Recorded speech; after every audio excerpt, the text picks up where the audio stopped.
In just hours from now, the Lunar New Year begins in China. But celebrations this year will be much tamer than usual. That deadly coronavirus outbreak has authorities taking new, unprecedented, drastic action today as they try to keep a lid on it. World-famous attractions in Beijing and Shanghai are now closed, and 13 cities with a combined population equaling Canada's nearly in lockdown this morning. Let's begin with the latest numbers from Chinese officials. The number of dead stands at 26. 2 of the people who died are outside the infection hot zone, as it's known, in China's central Hubei province. There are at least 830 confirmed cases of people sickened by the virus. The number of reported illnesses outside mainland China, it's also up this morning. New cases in Singapore, South Korea and Japan have pushed the total to 19. In Canada, health officials say no one is being treated for the virus, but they are testing a number in the country. We have this new drone footage for you this morning. It's extraordinary, showing excavators working furiously as they break ground in Wuhan, the epicenter for the outbreak. They're racing to build a new 1,000-bed hospital to treat patients. And they say this one is modeling the one built in Beijing at the height of the SARS outbreak back in 2003.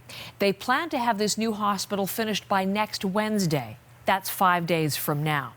Reporter Patrick Falk is in Beijing again for us this morning with the very latest on these expanded quarantine measures now in place right across China.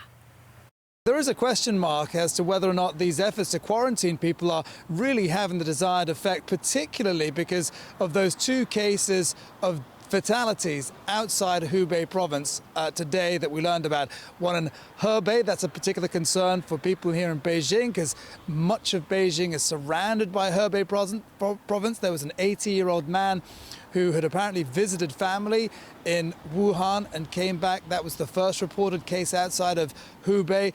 And also in Heilongjiang, one man dying. Heilongjiang borders with Russia as well. So, you know, as far as we could gauge, according to some reports, authorities kind of get the impression that there is this weaker strain, milder form of the virus that has been spreading, and that's why the focus of containment has been on Hubei. This suggests that it perhaps goes further than that and that they may need to rethink their strategy altogether. The situation now, Patrick, just extraordinary. More than 20 million people now affected by these various measures. And one of the things we're starting to hear from people as they speak is how concerned they are, how fearful they are of these measures and what's happening. How difficult is it for authorities, though, to police these lockdowns? Yeah, well, we're hearing reports already that there do seem to be cracks in some of the efforts that they're trying to put in place. In particular, one story about a woman who managed to travel to France and get through checks. She's going to be presumably feeling some repercussions as a result of that, because authorities are taking this very seriously. But, you know, as you say, it's got to be an incredibly difficult thing to keep people penned in like this. We all are also hearing reports of people still arriving in Wuhan City. We're not entirely clear whether this is before or after the quarantine began and whether or not people are actually being allowed to enter the city. But they're saying, well, what do you do? It's Chinese New Year. It's tradition. We come and stay with our family, and that doesn't change. So they're putting themselves at risk. But certainly it's a difficult situation for authorities to get under control right now and make sure that they are able to contain the virus, which is what they're trying to do.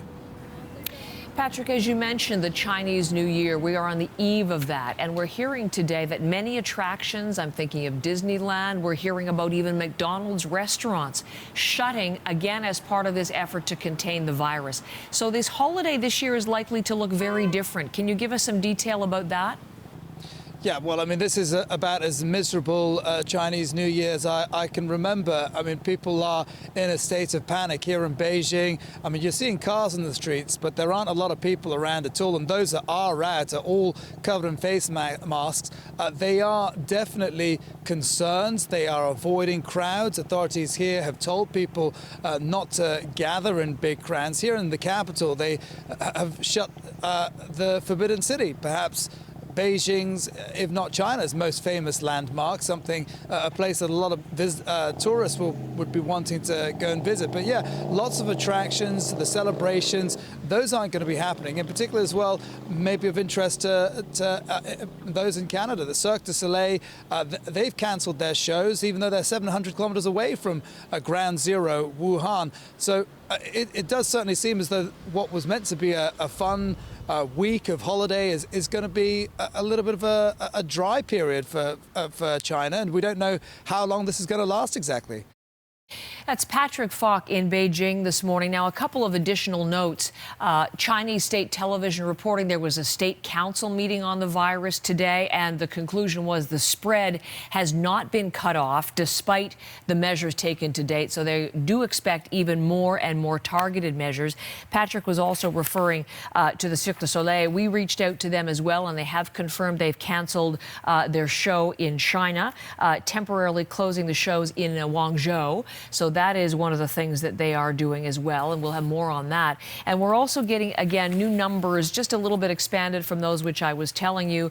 886 confirmed cases, 422 suspected cases, 26 deaths in 30 provinces and regions. And again, of concern this morning was the fact that some of those deaths, too, now outside the main Hubei province, in which you find the epicenter of Wuhan.